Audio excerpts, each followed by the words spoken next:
Well, maybe that's a way to get the rust off, but I don't think he's going to be seeking any hits, especially a hit like that. I'm not buying it, but I still am worried because when you do something, even in everyday life, and it does heal, you're hesitant to whatever it is, your foot, your leg, your knee, whatever.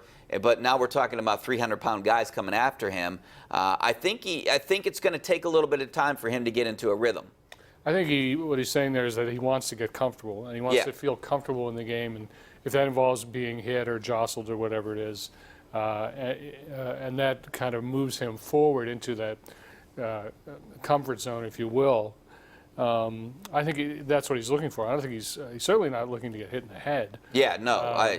And if you could, if you had a pick between not getting hit, some quarterbacks can go through an entire game remarkably clean. Tom Brady. If you can choose that against being hit at all, choose the clean. I would 100% agree. And I do agree that, if he gets hit early on and he gets up and he's fine, that's going to allow him to get into the game. Or also hitting some guys deep down the field or, even 20 yards down the field, allow him to get into the game and get into a rhythm and not think about it. But probably getting hit might get him out of it sooner rather than later, unless it's you don't want it to be some kind of serious hit. So the interesting news today is that the Patriots, or the interesting news that the Patriots placed Josh Gordon on the injured reserve, but did not designate him to return. So that means once he's off the injured reserve, another team can pick him up off waivers at some point. Is he a guy? So look, the trade deadline's coming up on Tuesday. One of the needs would be wide receiver. The other need would probably be outside linebacker right now for this team. Would he be a guy that you would take a chance on, even try to put a waiver claim in on?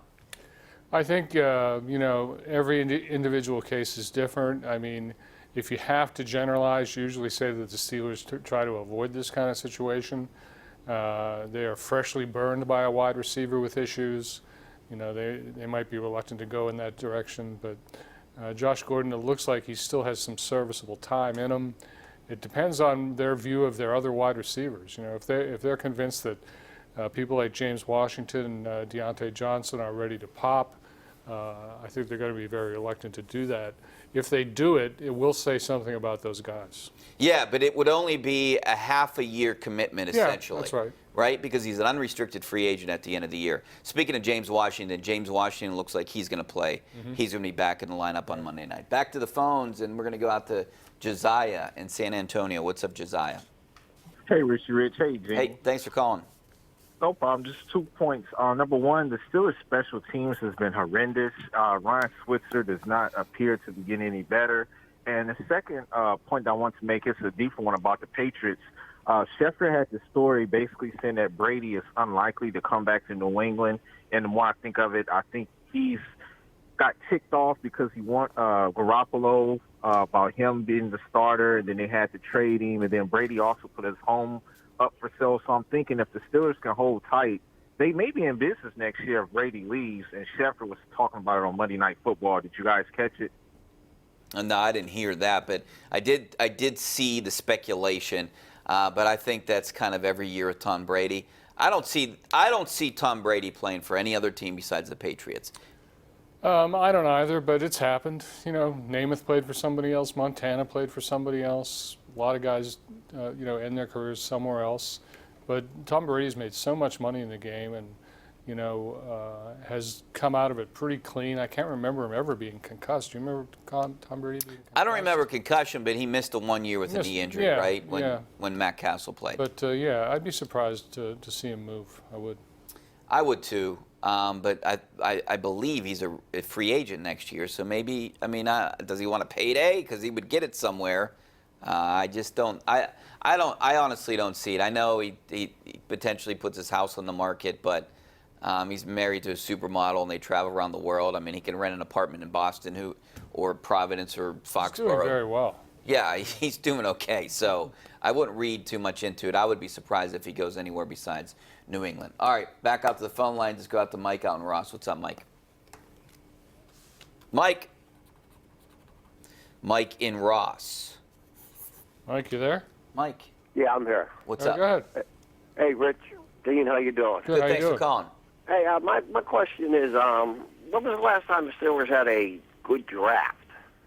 I remember when they won their Super Bowls, what Donnie Shell was a free agent, and what Stallworth was in the 4th round or something, and I mean they had all these great picks in the late rounds. But the new general manager, I forget his name, I should know because I went to North Catholic. Kevin Colbert? Him. What's that? You're talking about Kevin Colbert? Yeah, Colbert. Yeah. Since he's been there, I don't know if it's him, the scouting, but they haven't had many good draft picks. They picked Lane in the 2nd round, and I'm watching the Minnesota game. They got this Irv Smith, a tight end from Alabama, and the Steelers used a draft pick to get a tight end from Seattle. I don't know. Their draft just hasn't been very good to me the last few years. I mean, thanks for calling. I want to disagree with that a little bit, Mike. I mean, if you can hit on 1 or 2 guys in a draft, I think you do well. I mean, look at the last year's draft pick. I mean, Devin Bush, you think it's going to be good. If Devin Bush becomes a perennial All-Pro, then you're fine with it. Kind of like, do you remember who was drafted with Troy Polamalu? Ben Roethlisberger. These drafts, I know we're talking about, way back, but Juju Smith's draft, they've hit on a lot of 2nd-round picks for wide receivers. And 1st-round picks. And 1st-round picks. I mean, Antonio Brown. I mean, he was a diamond in the rough. A 6th-round pick. I reject that notion that Steelers drafts aren't. I mean, there's never going to be a draft like there was in 1974 where you picked 4 Hall of Famers. That's never happened before and will never happen again. But generally, Kevin Colbert's drafts have been good to very good. Some have been excellent. I mean, look at the defense. The defense playing well right now. Look at the number 1 picks on that defense. Yeah, that defense has 10 first-round draft picks. Now, I understand a few of those aren't by the Steelers. Fitzpatrick wasn't a Steeler.